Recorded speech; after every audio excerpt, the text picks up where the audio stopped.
Hello, everybody. Hello, and good afternoon. Hi, down in front. We invite you to once again take your seats if you may. Grab that last cup of coffee. We're going to get started in a moment.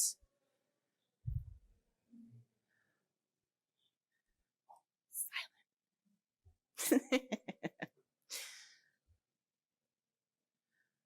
All right, thank you. My name is Sarah Hutton. I am the Interim Dean of Libraries at UMass Amherst. Oh, thank you. So it is my great honor and privilege and delight to have Dr. Hart joining us today as our keynote. So a little bit more about today's symposium. Today's symposium is the culmination of more than a decade's worth of work. We began talking with Lester Grinspoon and Alan St. Pierre in 2011. Adding their collections helped lay the foundation on which we've built SCUA's collections in drug policy. Our drug policy collections contain an assortment of flyers, posters, photographs, and ephemera documenting the activism and policy work undertaken by the Cannabis Reform Coalition, the Marijuana Policy Project, and the National Organization for the Reform of Marijuana Laws, among others, that contextualize our current progress with the years of advocacy and support leading up to where we find ourselves today. Today is also a new beginning. With recreational cannabis legal in Massachusetts and increasingly legalized in other states across the country, and cultural acceptance of cannabis and other drugs evolving, this is a renewed opportunity for scholars and the general public to recognize that UMass Amherst is home to collections where they may delve into the past and present of drug policy and see the seeds of this tremendous change in our laws and in our society. I'm sure that you've heard something here today that has inspired you or has touched you personally. That's Lester among us. We ask for your continued support to help us make these resources and these incredible collections open to all in the continued pursuit of equity and social justice. To celebrate this decade-long initiative and the opening of a new chapter, we could think of no one better than Dr. Carl Hart to headline the event. Dr. Hart embodies the integration of personal history and thoughtful, groundbreaking research to urge the creation of drug policies informed by data. Dr. Hart's philosophy and work align with our mission in the university libraries and at this institution. He allows data to tell the story and drive his research about drug use and its stigmatization and effects, showing how misinformation has led to policies that perpetuate racism, how drug policy intersects with societal and cultural forces.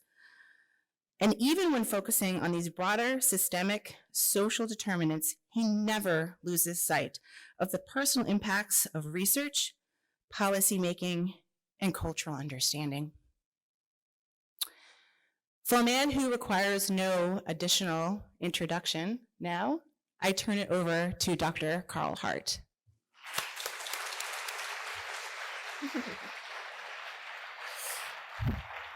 Thank you, Sarah. Thank you. Sarah said she wasn't going to say anything but that last part, but she said something.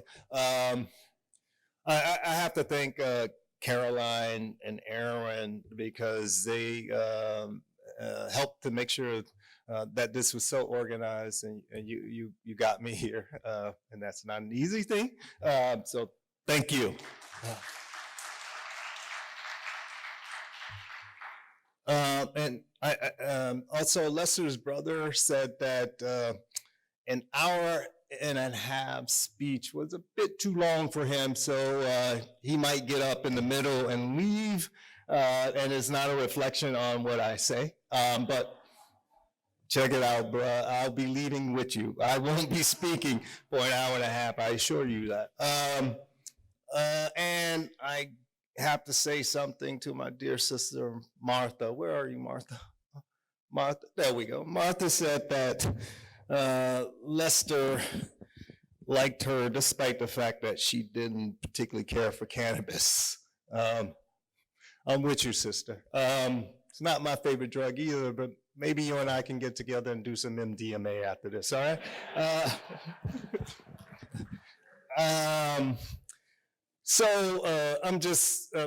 I'm honored, deeply honored, sitting here all evening or day hearing about Lester's legacy and thinking about what he meant to this movement. It makes me feel less alone because when you take the positions that I've taken in public, it's a lonely place to be, and it's a hostile place to be in many respects. It's so hostile that I have this self-exile, and I live outside of the U.S.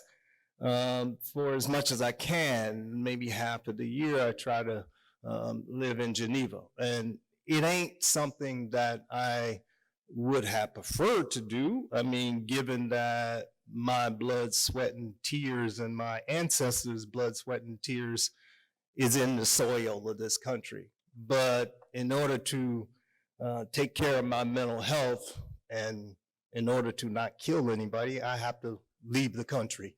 And that's what I do. But I am happy and thrilled that you all invited me to come back. And so I want to share with you all some of my thoughts that I think in those lonely, deep nights. And I've been thinking a lot about this issue of liberty. And recently I was in Fort Collins, Colorado, and it was a beautiful mountainous neighborhood surrounded by mountains. And on my morning run, my internal threat detectors they're going crazy because I'm in this area running, and these threat detectors are just going off, despite the fact that I saw banners, Black Lives Matter, fight racism, and the American and rainbow flags. Those sort of symbols that were strategically displayed, they couldn't dampen my distress because those symbols kind of struck me as being contrived. And because I knew that the sight of a Black man running through a white neighborhood was enough justification for some to call the police. And so I had these visions of being roughed up or even killed by the police just racing through my head. And then so I had the thought, like, well, am I in the land of liberty or am I in the valley of virtue signaling? And you know, I'm not naive. I know that if you have to ask that question, you know the answer. And so, but that realization still weighs heavily on my mind, and it weighs heavily on my mind when I run in Geneva. I run past this supervised consumption facility in Geneva, and then so it makes me think about another despised group to which I belong, drug users. I'm a drug user. And I had to think about whether these folks are granted the same freedoms and liberties as everyone else in our society. And so I think about liberty a lot. I think about liberty a lot because as a kid, I was told that personal liberty is an inalienable right. In fact, most people believe that it's an inalienable human right. Now, when I'm talking about liberty, I have to always say this now in the United States. It's quite remarkable. I have to say that I am not talking about liberty like it's a concept owned by the libertarians. I'm not a libertarian. And I'm not talking about liberty like it's a concept owned by the Republicans or the Democrats. I'm talking about liberty as a basic human right that we all have. Basic human right. That's what I mean. It's so basic that many democratic nations even have enshrined the guarantee of personal liberty in their constitutions. I mean, we even put it in our founding document. It's also in the Constitution. Our founding document says that it's a right that can't be taken away. And we repeat it in our Constitution. The Swiss says that every person has a right to personal liberty, to physical and mental integrity. That means that you have the right to alter your consciousness, your inner world. The Swiss put it in their constitution too. When you look at these democratic nations, it's there. It's in all of these democratic nations. Main document. Of course, there's the proviso that this right is contingent upon you enjoying it if you're not harming others and you're not preventing others from pursuing this right, of course. That's a sensible sort of caveat.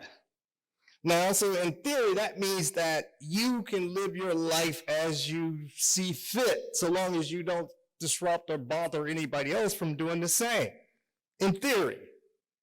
But in practice, the protections that's guaranteed under this right hasn't been extended to people who choose to alter their consciousness with certain drugs. We think about the fact that drugs like LSD, heroin, cocaine, MDMA, these drugs are universally banned around the globe. Universally banned. Now, I think Albert Einstein's words are appropriate here when he said that in theory and practice are the same. In practice, they are not. Now, to me, this causes me tremendous cognitive dissonance. Tremendous cognitive dissonance. You know, it's this conflict that I have to resolve or else I can't sleep. But to others, even in our society, they argue that this inconsistency is justified because some drugs, like crack or heroin, are so powerfully addictive that they just hijacks a person's ability to exercise self-control. They say that we're protecting them from themselves. That's a definition of paternalism. But we seem to be okay with that. We're so okay with it. The person who runs our National Institute of Drug Abuse, the organization that funds about 80 to 90% of the research in this area, Nora Volkov, they wrote a paper in one of our most important journals, the New England Journal of Medicine, arguing that if early voluntary drug use goes undetected and unchecked, the resulting change in the brain can ultimately erode a person's ability to control the impulse to take addictive drugs. There's no evidence to support this, but it's in this important journal. There's no evidence to support it. It just does not hold up. When you think about the fact that the vast majority of people who use any drugs don't meet criteria for a substance use disorder, they don't have a problem. 70, 90%. This is not groundbreaking or earth-shattering. We've known this for decades. This is well known in science. So the question for me then, if the vast majority of people who use any drug don't become addicted, then we can't blame the drug for drug addiction, as we so often do. Blaming the drug would be, as someone pointed out today, blaming the drug for drug addiction would be like blaming water for drownings. Or in this case, more relevant, it would be like blaming football for gambling addiction. If we want to get rid of gambling addiction, let's stop football. Or if we want to stop food addiction, how about we just get rid of cake? So we have done some research that looks specifically at drug use and control. So we bring people into the lab and we give them various drugs and we test the effects on the brain, behavior, social interactions, food intake, sleep, you name it. But in a set of studies that we were interested in, we wanted to know if people who met criteria for substance use disorder, I'll just say addiction for short, people who met criteria for addiction, if you gave them a choice between their drug and some alternative reinforcer, if the drug was so powerful, you would expect them to take the drug on every occasion. So we did a simple experiment with crack cocaine. We gave people a choice between a nice dose of crack and something like $5. And what we saw was when you do that, they take drug on about a half of the occasions and money on the other half of the occasion. You increase the amount of money as the alternative reinforcer to something like $20. In this case, this is a methamphetamine study. They take money on nearly every occasion. Others have done similar experiments with things like heroin and get the same findings. The bottom line is that drug users, even people who meet criteria for substance use disorder, can and do make rational decisions routinely. We've known that in science, and we notice in science there is a huge human scientific database showing this, but yet the mythology continues. Now, I want to be clear that I know that scientific evidence alone may not be enough to counter paternalism. I mean, history has shown us that. We think back to the 19th century, the Catholic Church tried and convicted the Italian astronomist, physicist Galileo for promoting the idea that the earth rotates around the sun. They tried and convicted him because it conflicted with the teachings of the Catholic Church. So as a result, Galileo was publicly humiliated and then had to spend the rest of his life on house arrest. The reason why we're here today, Lester, a similar sort of case, as has been noted when he published his book, Marijuana Reconsidered. The guy in the White House, Milhouse Nixon, called him a clown. Harvard, I think after 42 years on the faculty, never promoted him to full professor. We have some idiots being promoted to full professor after 5 years. Never promoted him. Even though we are here celebrating him and he had a community, but that community, the academic community and the larger one with the President of the United States, tried to shame him and punish him. So that was then. And then so we think about paternalism today and this issue of has it passed? Of course it hasn't passed. Not long ago, we shamed and punished people for being the wrong race. We can think about the Holocaust. We can think about Black people today in the country. We shamed and punished people for loving the wrong race. 1967, it was still illegal at a national level to marry outside of your race. Not so long ago, we shamed and punished people for loving others of the same sex. We now know that was wrong. in part because it violated innocent people's liberty. We now know that shame and punishment should be reserved for those who do harm to others. Yet today, still, there are those who contend that the use of certain drugs is morally reprehensible and the users should be publicly shamed and punished.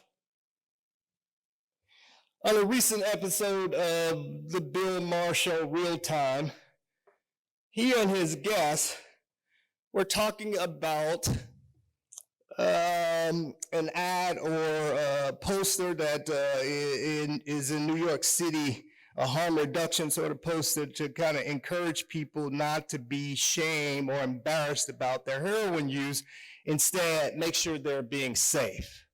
So New York City is trying to do something about the overdose deaths by teaching people some strategies to stay safe.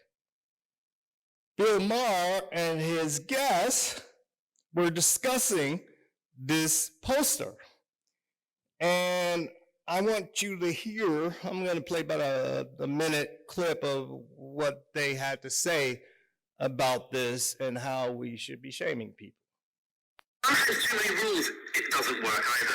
Too much empathy doesn't work either. I live in New York and I was on the subway the other day.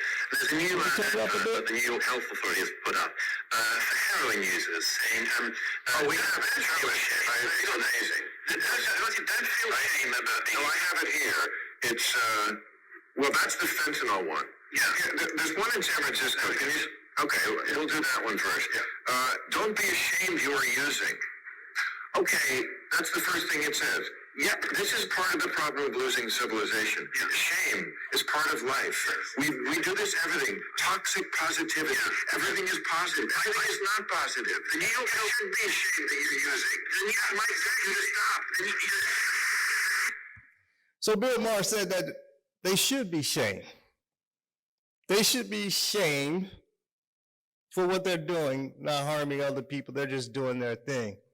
Bill Maher is a cannabis smoker, well, a celebrated one. This motherfucker, this guy, did not even think about the fact that there was, not long ago, people were shaming people like him for smoking cannabis. So, as Malcolm X has said, I think his words are fitting here. He said that if you're not careful, the newspapers and the media in general will have you hating the people who are being oppressed and loving the people who are doing the oppressing. Very relevant today.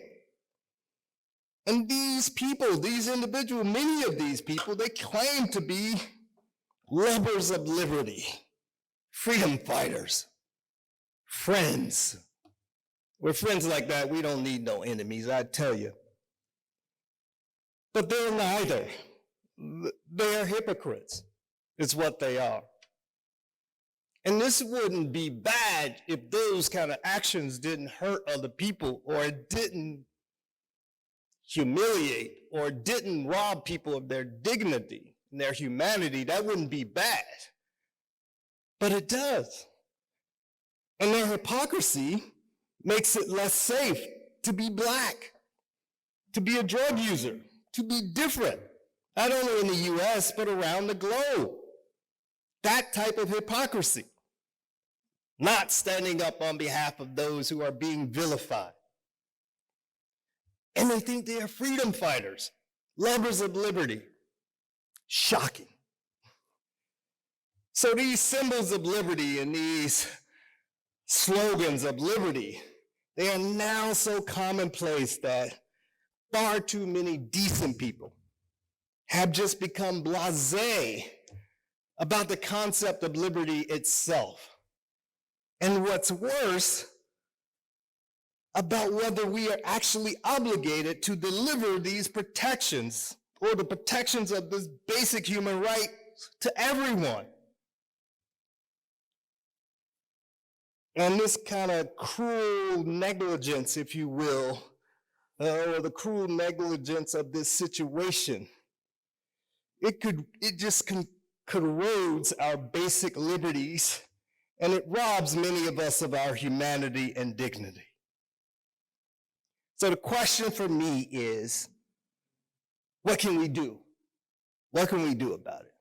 Well, we must commit to actions, not just words, not just hang up a Black Lives Matter slogan or use racial equity as a punchline, not that kind of thing. We must commit to actions that protect other people's autonomy and self-determination. You know, when Donald Trump got elected and the country, and we had all this sort of strife and division, it was so disturbing. It's easy to blame Donald Trump. That's easy, but it's probably short-sighted and not the answer. So I had to look at myself. I had to think about, like, wait, how did I contribute to us getting at this moment? And then I thought about my teaching. I had been teaching almost 20 years, and I never taught the students or even mentioned the Declaration of Independence, the Constitution, never mentioned these things to our students. And the Declaration it's such a beautiful document because it just lays it out. It says that each of us have this right to live our life like we want. And then it says that the government's responsibility is to secure those rights. And when governments fail to do that, we should disband governments. And so I never really shared these things with my students, because they all want to go in the world and help people, tell people what to do, basically. And so I thought about this, and it's like, no, you must first respect people's liberties, people's rights if they're not harming people, their autonomy. That's what this is about first. And I hadn't done that all of the years I had been teaching. And so now I stress that. Sure, you want to help people.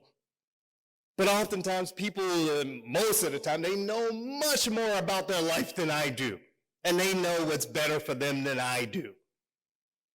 And so that's what I encourage my students to do now. As we think about what we can do here in this space, one of the things that we can do is that we can fight for the regulation of the sale and use of all of these sought-after drugs, not just cannabis, not just psychedelics. We're not going to leave anybody else's humanity behind. Why does someone who uses cannabis get to alter their consciousness over someone who uses cocaine or heroin? Give me a scientific justification. I mean, I deal in data. I published 100 or so papers on this topic, giving thousands of doses of these drugs to people. So give me a justification that makes sense. You can't.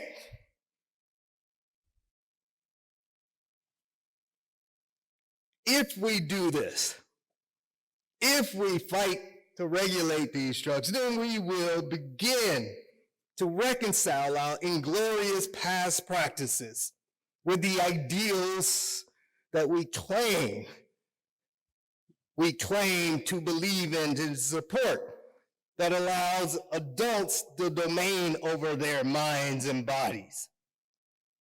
We will get the police out of the lives of the powerless. We will enhance quality control of substances, just like we did with alcohol. Between 1920 and 1933, tens of thousands of Americans were killed or maimed because of tainted alcohol. The 21st Amendment that reversed the 18th Amendment prohibiting alcohol reversed that. Those deaths and that destruction went away. Similarly, that could be done today if we grow up, if we do this, if we really believe in liberty.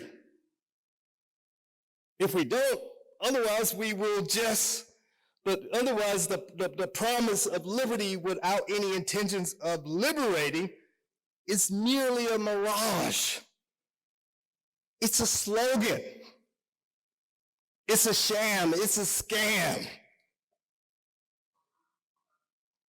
And with that, I will open it up for questioning. And my man didn't leave, so I didn't take an hour and a half. Let's have some questions.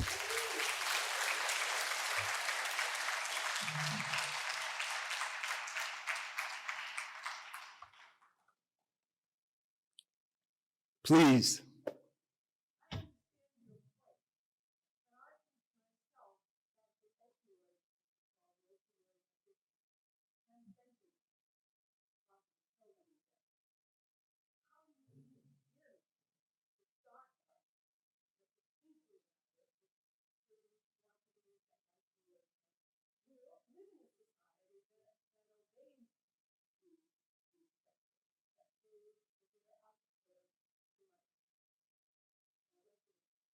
Thank you for that question. So the question is related to the opioid crisis. So you mentioned fentanyl. So I just want to be clear, fentanyl is an FDA-approved medication that's been around since the 60s and been safely used. And we have lollipop formulation for children who take fentanyl, and we've used it safely, that's the point. So the problem with fentanyl in the illicit supply is that people don't know that they have fentanyl and they take too much of it thinking that it's just heroin, for example. Now, if you have a drug like heroin that's legally available, people won't seek fentanyl.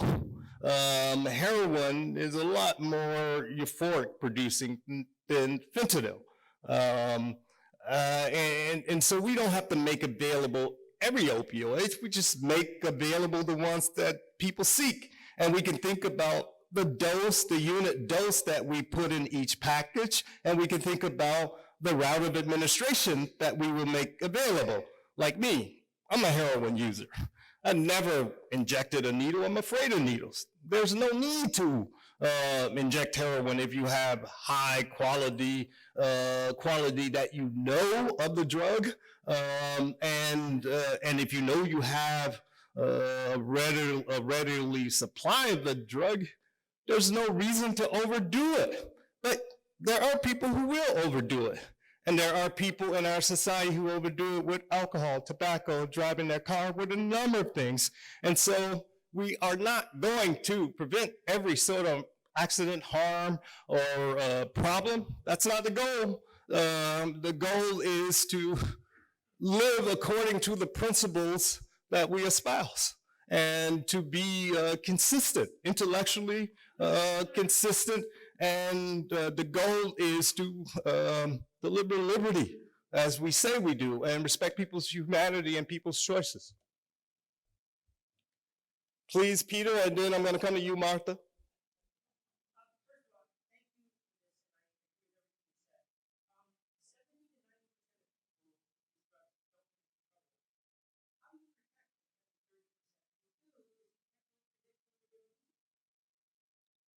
How do you protect the people who do get in trouble with drug addiction? How do we protect people who get in trouble with alcohol?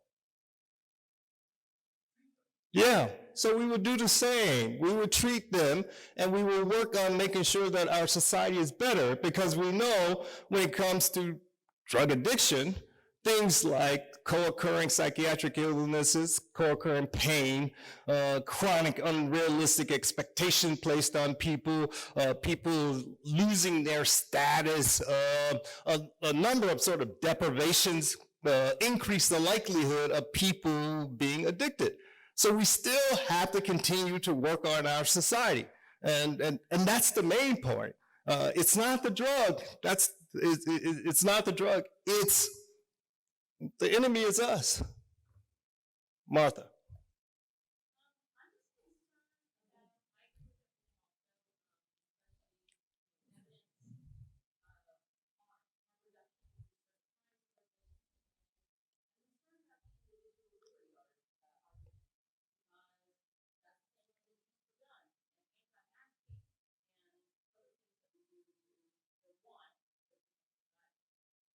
Thank you, Martha. I'll start with the mask.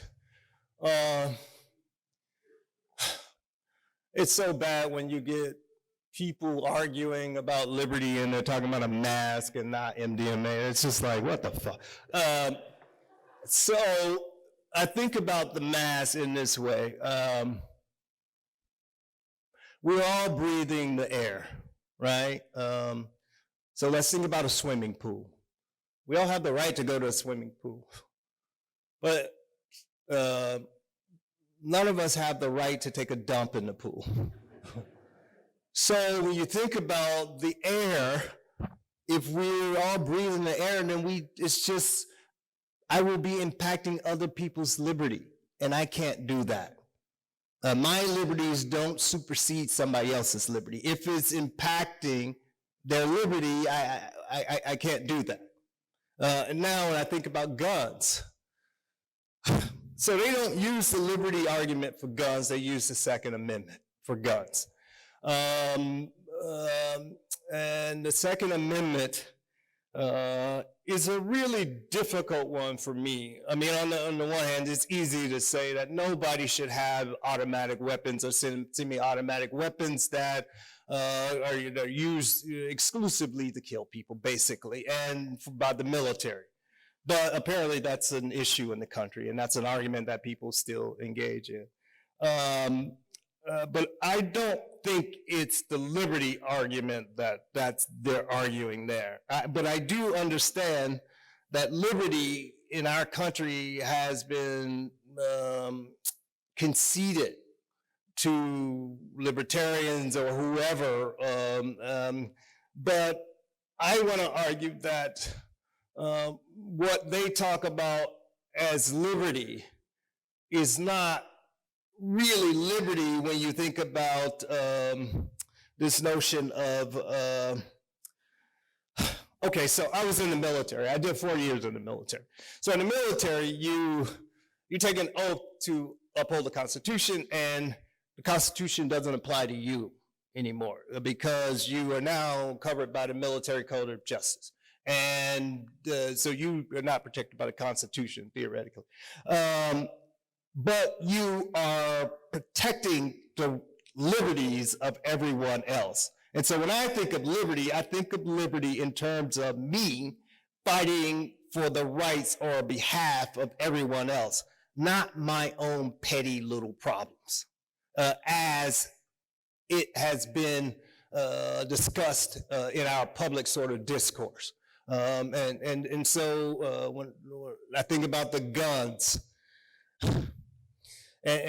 and people not being able to see how people are being harmed by our policies or not caring. I don't think those are really liberty-loving people. I think those are the hypocrites. And I'm trying to really talk about protecting people's liberty. David.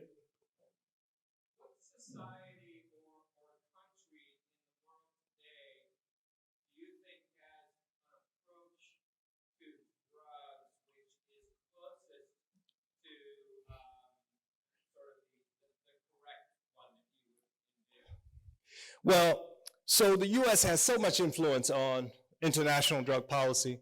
No country has legally regulated drugs. What they have is basically de facto decriminalization. So nobody's being arrested for personal drug use and even for sales in many cases. And so there are a number of countries that I think, I'm in Geneva, in part because I don't have to worry about the police or be paranoid about using substances. I just came from Portugal. Portugal's another good place. Americans are getting ready to ruin it because a lot of Americans are going there now. Spain is good. Even Colombia has decriminalized all drugs. So there are a number of places where they're not making money or dependent on the money that they make on arresting citizens. They don't use the drug war as a jobs program as we have done in this country. And so that's the major problem. Please.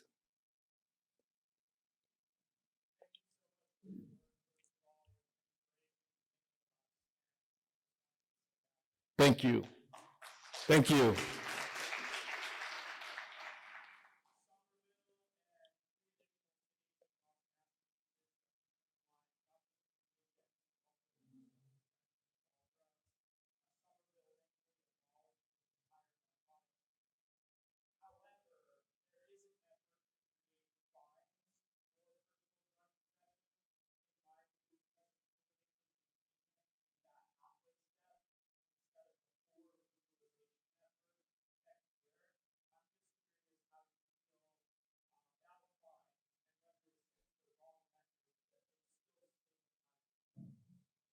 Well, I think you know how I feel. I'm sorry, the question is, Somerville has decriminalized drugs, but they still have these fines. No?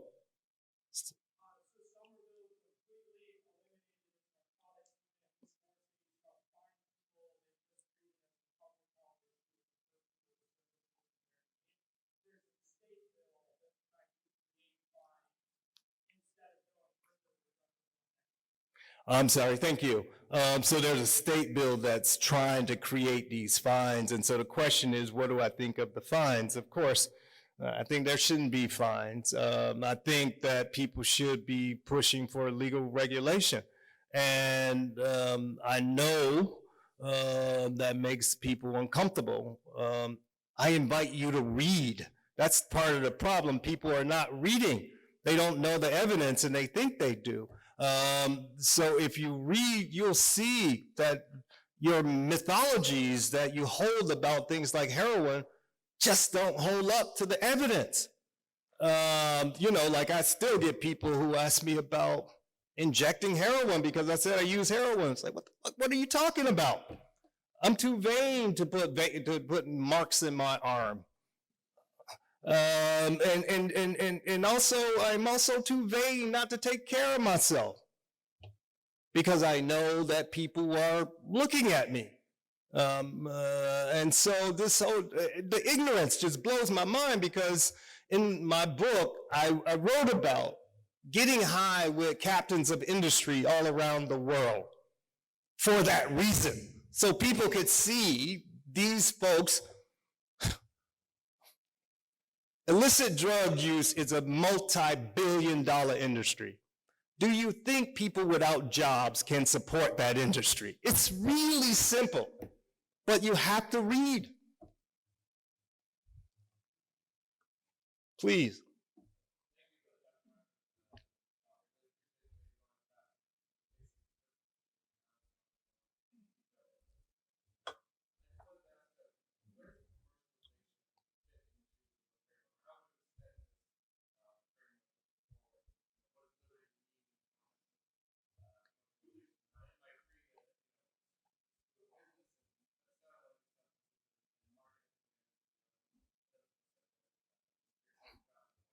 You're right. The issue of commercialization, there is no simple answer to that. And one of the things I am, or I try to be, I'm learning from people like Cassandra and Shailene.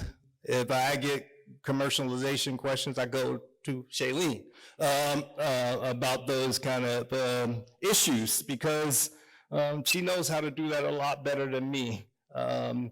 I'm the guy who's pushing for getting legal regulation, and I'm the guy who deals with the ignorance related to science. So I don't know how to do that. I do know some things, basic things, like in the 1990s, we allowed pharmaceutical companies to directly advertise to patients. Before that, we didn't do that. It worked well before that. It changed, I think it was it Newt Gingrich's sort of contract on America, that whole Congress, they changed it. But I know those basic sort of things, how we advertise, we can actually affect a lot. And beyond that, I will have to defer to Shailene and people like her. Please.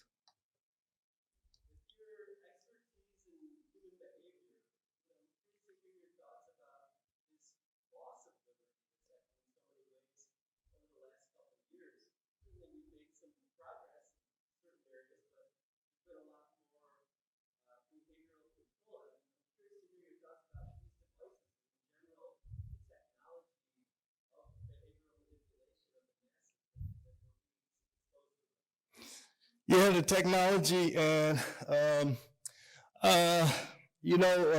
new technologies will come along. And the best way to attenuate the harmful impact of those kind of things is education. That's why I'm an educator. And that's why I'm stressing the fact that people still have to read and parents still have to parent.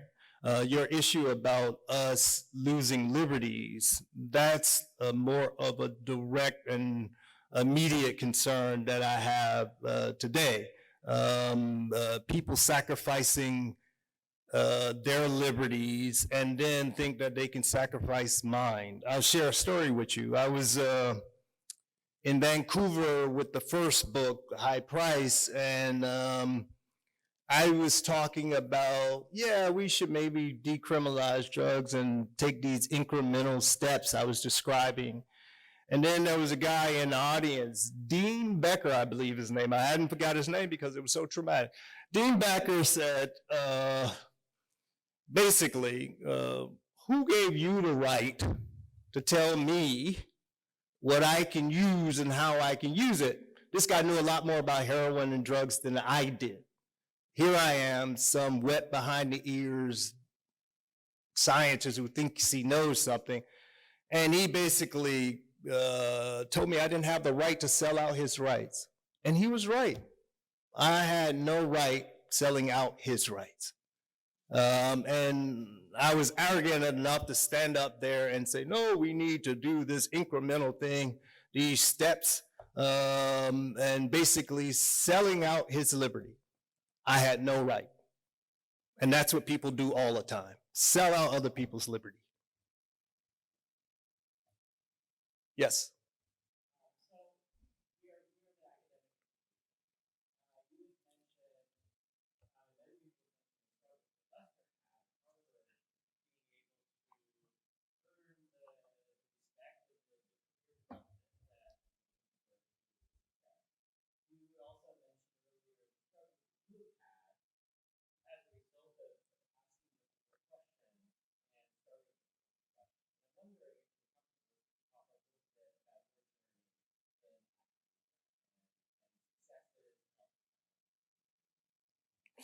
So Aaron asked me a question about my journey in academe, which I wrote a book about 350 pages about. So I'll tell you about it right now.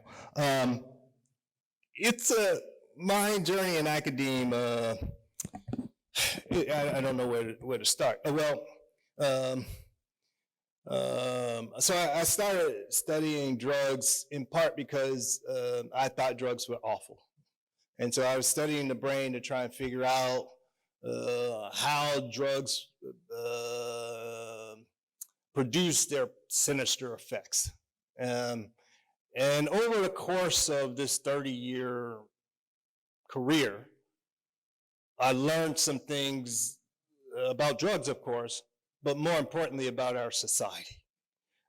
So when I did the first book, High Price, which I'm proud of course, I have ambivalent feelings about it now because High Price really didn't push the envelope. It just basically allowed people to frame my story or couch my story in a comfortable sort of frame for them. So you can see it as a pull yourself up by the bootstrap story. You could see it as, you see, he had all these hardships and he overcame. Why don't you overcome? So people can get all of these messages, or people can say, wow, academe is hell or racism in our society is still prevalent. I mean, there's a wide range of things that you can get from it. The new book, it's hard to manipulate it into that sort of narrow frame, into that frame. The new book is like, we have lied to the American people about who we are. We say that we believe in liberty, and then this topic, we say, well, not in this topic. And you can't get away from that. And then you have someone who's actually done the research saying this. And so that really upsets some people who are in the media and have influence. And I say these things, like, yeah, of course I use drugs. And then people want there to be repercussions of me saying that. Never mind that, I've won all these teaching awards and I've done all these great things and I serve my community and I teach in prisons. I've done all of these kind of things. Never mind that. The fact that he said that he snorted heroin, hang him up on the stake, fry him.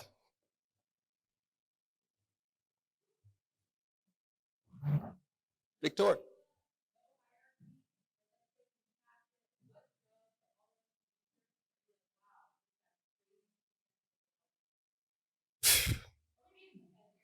Well, all of these. You think about cocaine. Without cocaine, when you go to the dentist, you would be in pain. Cocaine is a slight modification to how we got Novocaine. Without cocaine, we don't have Novocaine. Heroin for pain and all the rest of these things. For dysentery. All of these things. MDMA. You want to be forgiving and you want to learn how to be empathetic. You want to learn how to listen. How about you do some MDMA?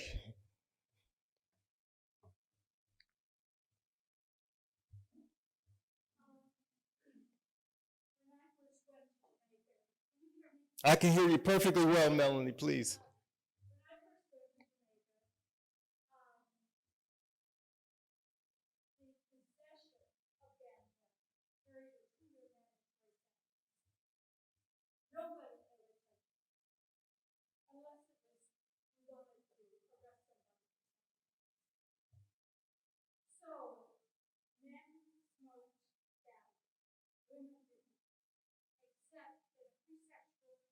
Yes.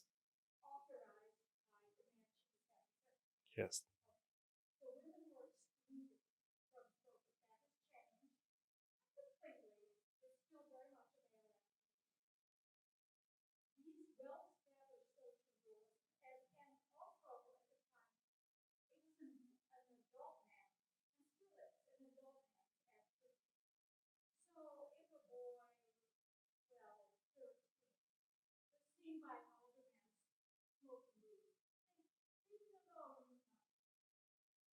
Yes. Yes.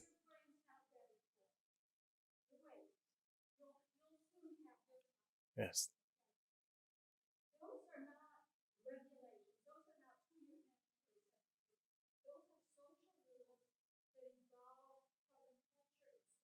Yes. Yeah, so Melanie's comment is about her time in Jamaica where they had social norms that were based on this long cultural history for even controlling who uses the substance, particularly when we think about young people. You had social norms that discourage young people from doing that until they reach a certain age. And so she's asking for my thoughts on that. In Europe, for example, a lot of this is the same sort of thing. So it's de facto legalized, except they don't have the quality control issue. But you have that in even some of our communities, I would imagine, in the United States, maybe in Vermont or somewhere where everybody sees members of their community as their brothers, their sisters, their people. But when people in the community or your community, you don't see them as your people, then you can have these hostile policies. And then if these hostile policies are attached with huge incentives, a la Louisiana or any of these places, you see why you get these kind of enforcement of these policies. And so, yeah, I absolutely agree. So that's why I have been trying to get people to see other folks' humanity in the same way they see their own. If you see other people's humanity in the same way you see your own, then maybe you're more likely to be less abusive towards them. Please, in the back, 2 questions in the back.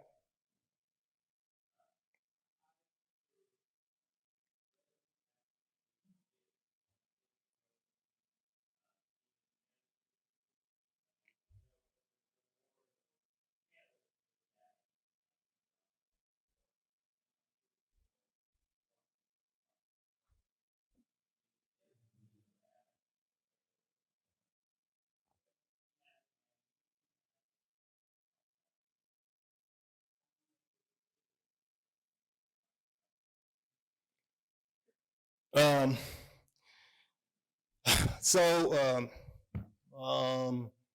you have a mate, and you engage in sexual intercourse. I assume you have a child. Sexual intercourse typically is an adult behavior. You don't want your kid to engage in that behavior until they are ready. Why is this any different? There are activities that are reserved for adults and not for children. Drug use, sexual intercourse, all of those things are similar. I don't know why we would be thinking about this differently. Maybe I missed something.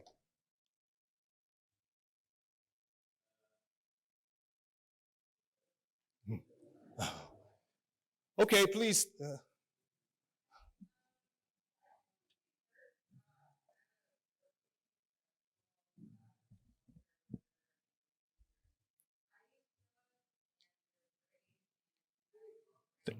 Thank you for coming out of the closet.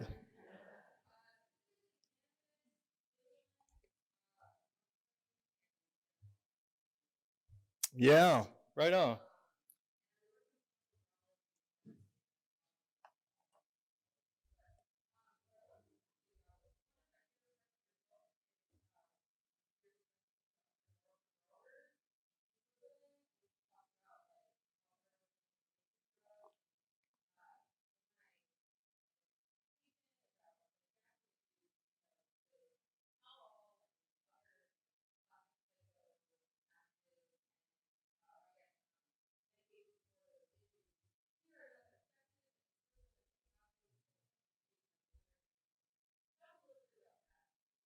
What part, the fact that Switzerland uses heroin to treat some of the psychiatric issues? Yeah, so the questioner basically is referring to, back in 2015, I went to Switzerland as part of my sabbatical, and I spent some time in a clinic that treated people for heroin use disorder or heroin addiction. And in part of their treatment, they received daily doses of heroin, about a gram of heroin a day, which is a substantial amount of heroin compared to what people would get in the U.S. On the streets or what have you.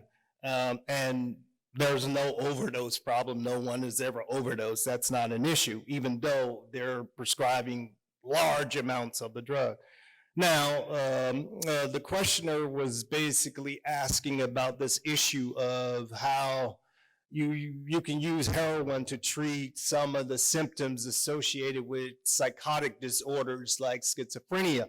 And the patients much prefer heroin to something like the antipsychotics, the dopamine antagonists that render them in some cases with bad side effects or even catatonic, and sometimes they And so, the Swiss don't really talk about these sort of heroin being used to treat some of these psychiatric symptoms like anxiety or some of the symptoms associated with psychotic disorder. But when you just look at their charts, like these patients, for example, they have a psychiatrist, they have an internist, they have a social worker, they have a nurse, they have a psychologist as part of the treatment team, and they get together and they review these patients every week. And by the way, most of them work too. They have jobs, and all of them have homes. That's an important thing. And they see that heroin is helpful in the treatment of even depression. We are now, I think, we're investigating mu agonists. So heroin is a mu agonist. It stimulates the mu receptor. We're investigating mu agonists now for the treatment of depression in this country, different types of mu agonists, but there is good evidence showing that it should be as effective and even better than some of our traditional antidepressants.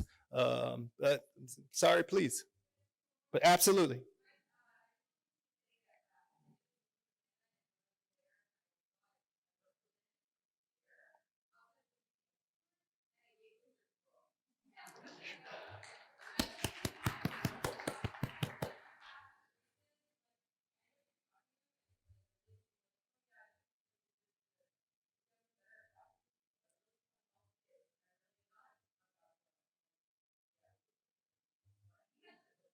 Thank you very much.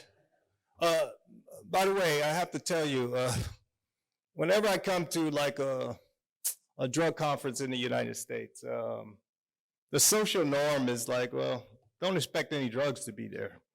In Europe, it's exactly the opposite. It's like, it's a bizarre head. It screws with my head. I can't even ask people about drugs like on the way to the hotel. It's like, yo, where are the good drugs? Can't talk about that. It's like, what in the world? This is the land of liberty.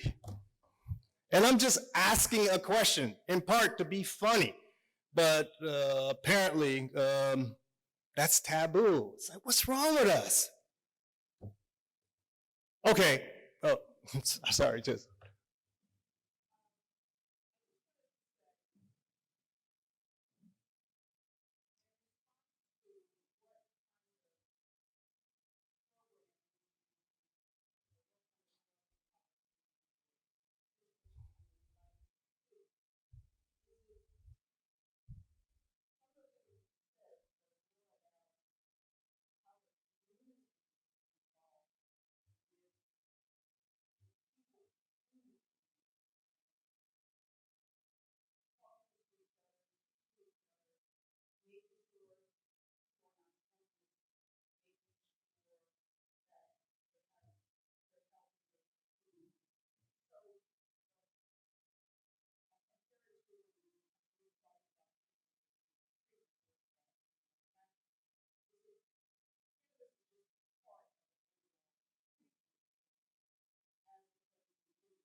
Yeah, that wasn't this talk, but absolutely, I certainly write about this issue.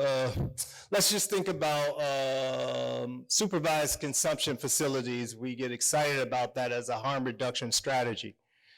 I encourage people to temper their excitement about that kind of thing, right? As on the one hand, it's like, I'm a drug user. I would never go to one of those spots because I have a home, because I'd rather use in the privacy of my home or with my loved ones. And the same is true with most of those people if they had a home.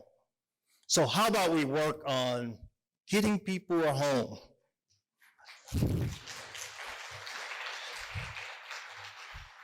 And so those are the kind of things that I try to encourage people. And of course, I talk a lot about employment. gainful employment. But in the United States, one of the things that we've done is we've kind of we're moving further and further our economy towards security.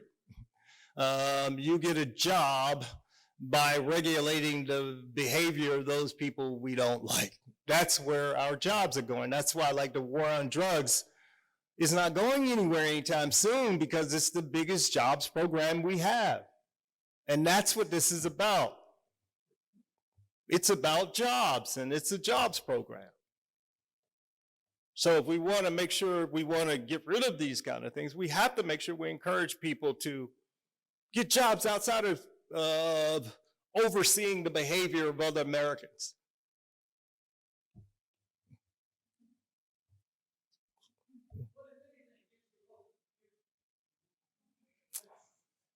MDMA, heroin. When I think about the future, no, seriously, I think about watching Cassandra and Shailene on stage. That gives me hope, because, and you know, I don't have to do it all, and I know they have the energy. They're younger, and they also have the pulse of young people. Last night, Ethan Nadelman, Cassandra, and Shailene and I, we were all talking, and Ethan and I were using terms like hard drive and things like that to describe computers. That's so outdated. We don't know how to do, what are the kids doing? Instagram, or what, the other one, TikTok? Yeah, things like Shailene and Cassandra knows this kind of thing. And so they have the pulse, and I'm excited about watching them do their thing. And also, one of the things that's so lovely about them is that they are so humble. They have humility. And I learn from them in that respect. They taught me how to shut up and listen. You might learn something.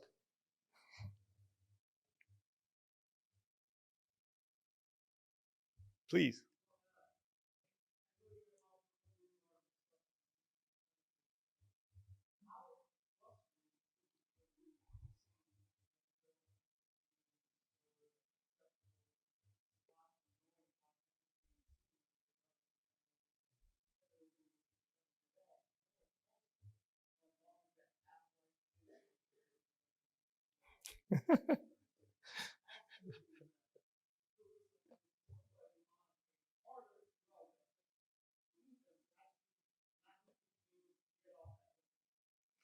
Oh man, you give me a chance to be a geek for a second, a nerd.